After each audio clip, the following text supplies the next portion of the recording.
అధికారంలో ఉన్నటువంటి కాంగ్రెస్ కానివ్వండి, తెలుగుదేశం పార్టీలు కానివ్వండి, ఒక స్పష్టమైనటువంటి వైఖరిని తీసుకోవాల్సినటువంటి అవసరం ఉంది. ఆ ప్రాంత నాయకులు ఆ ప్రాంతానికి సంబంధించినటువంటి నివేదికను, ఈ ప్రాంత వ్యక్తులు ఈ ప్రాంతానికి సంబంధించినటువంటి నివేదికను ఇవ్వడం వల్ల ఈ ప్రస్తుతం ఉత్పన్నమవుతున్నటువంటి పరిస్థితులు వస్తున్నాయి. పార్టీ అన్న తర్వాత అది తెలంగాణ కావాలనుకుంటుందా వద్దనుకుంటుందా చాలా స్పష్టంగా బీజేపీ లాగా కానీ, సిపిఐ లాగా కానీ, సిపిఎం లాంటి జాతీయ పార్టీలు ఏ రకంగా అయితే ఒక స్పష్టమైనటువంటి నివేదికను ఇవ్వడం జరిగినాయో,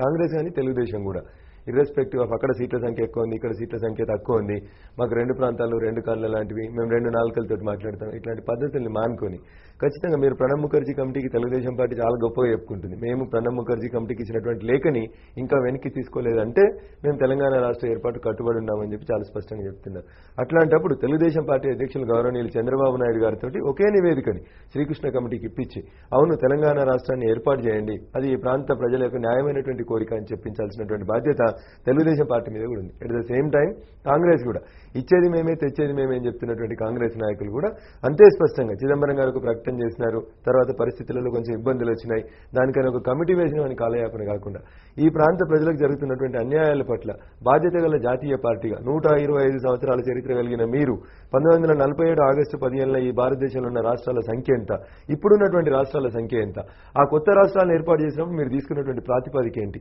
తెలంగాణకి మిగతా కొత్త రాష్ట్రాల ఏర్పాటు డిమాండ్కి మధ్యలో ఉన్నటువంటి వ్యత్యాసం ఏంది అనేది గమనించి కాంగ్రెస్ పార్టీ కూడా ఒకే నివేదికను శ్రీకృష్ణ కమిటీకి ఇవ్వాల్సినటువంటి అవసరం ఉండే. లేదంటే ఎప్పుడైతే మీరు ఈ రాష్ట్రంలో డిసెంబర్ 7, డిసెంబర్ 8 తారీఖులలో అన్ని పార్టీల అభిప్రాయాన్ని సేకరించారో ఆ వెంటనే మీరు అసెంబ్లీలో తీర్మానం అనేటువంటి ప్రస్తావాన్ని తీసుకురాకుండా చిదంబరం గారి ప్రకటన కంటే ముందే కేంద్ర కేబినెట్ లో పెట్టి దాన్ని బిల్లు రూపంలో పార్లమెంటుకు ముందుకు తీసుకొచ్చి ఆ డ్రాఫ్ట్ బిల్లుని అసెంబ్లీకి పంపించిందంటే ఇంత పరిస్థితి ఉత్పన్నమయ్యేది కాదేమో అనేది మా అభిప్రాయం. ఫోన్ లైన్ లో Kadiyam Srihari TDP polit bureau సభ్యులు కడియం శ్రీహరి గారు లైన్ లో ఉన్నారు.